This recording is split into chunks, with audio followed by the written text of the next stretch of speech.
nagpa-pirate ng pelikula. Lalong-lalo na ang pelikulang Pilipino. Ito ay Senate Bill 2385 ni Senator Bong Revilla at Senate Bill 2150 ni Senator Jinggoy Estrada. Ang tagal na po nito, last year pa ito, naiipit dito sa komite ni Senator Mark Villar. Baka pwede tayo mag-ingay. Kasi alam niyo, lahat po kami as in this baby go. Yung mga sapano, pinirate sa YouTube, 3 sites. Nireklamo na namin, walang aksyon. Yung NTC yan eh. Ha? At saka, nag-complain na rin kami sa NBI, sa cyber libel. Pero, wala itong mga to na kapangyarihan na mag-take down. Ito, binibigyan ng kapangyarihan ng Intellectual Property Office mismo na siyang nangangalaga ng intellectual property. Ha? Ito, August 1, 2023, binigay sa committee ni Senator Bong at saka May 9, 2023 naman kay Senator Jinggoy. Ito ay counterpart bill ng House Bill 7600. Pero hanggang ngayon, kamote pa rin.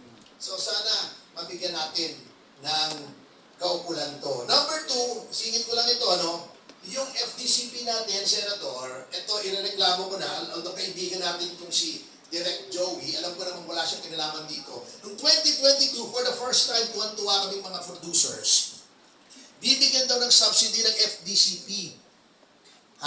Ang lahat ng pumasang entry sa Metro Manila Film Festival ng 500,000 for promotions.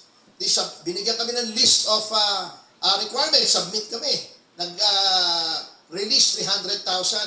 Bago, nagbigay na naman ng additional requirements. Sabi namin, para saan ito? Para i-release yung 200,000 na natitira, kailangan daw ipakita namin na entry talaga kami sa MMFF.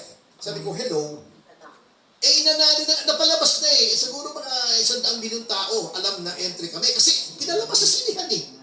O siya na rin, para wala na masabi sumunod kami. Hanggang ngayon, walay. Ano ba naman yun? Alam nyo, hirap na nga sa taxes, sa kung saan-saan, ang pelikulang Pilipino, gaganyanin nyo pa. Huwag naman ganon. Kung di nyo kaya, huwag na lang kayo mangako. Nakakabuisit pa eh. Huwag na lang sana, hindi nyo pala kaya eh. Gusto ko na sana magreklamo sa ARTA, Anti-Red Tape Authority, dahil dito, for principle lang, modesty aside, ano ba naman yung 200, di ba?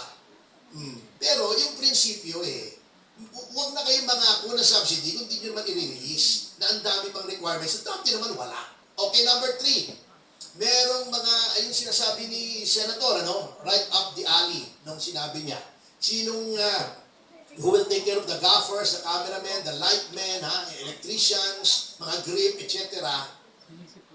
May nagreklamo po sa akin nung nag-interview na ako ng extras for Gringo Honasan Story na yung isang direktor. Hindi ko sinasabing totoo sinasabi ko may nagre-reklamo sa kanya. Yung si Direk Mark de la Cruz, grabe daw yung trato sa mga extras. Sinisigawan, binibilad sa araw, walang holding area, etc. etc. I'm saying this, hindi ko kilala si Direk Mark, wala akong galing sa kanya, pero kung totoo ito, if this is true, at 3 o 4 na nagsabi sa akin, huwag naman po sana ganon. Kasi lahat po ng component ng pelikula, mula sa extra, sa production crew, kahit yung utility, cameraman, up to the director, producer, importante po yan, parang jigsaw puzzle yan. Kung kulang ang isa niyan, hindi buo yung puzzle. Let's treat everyone humanely. Ako, wala kayong maririnig sa akin na extra inapi o hindi binayaran o pinahirapan. Kung anong kinakain po namin, the producer, director, DOP, yun din po kinakain yung aming crew. Sama-sama kami. So yun lang naman po. Apila lang po, FDCP, sa mga producers natin, not necessarily doon sa director lang nireklamo. Let's treat all movie workers humanely. Para maitaas natin yung dignidad ng ating pelikulang Pilipino. Okay? Yun lang naman po.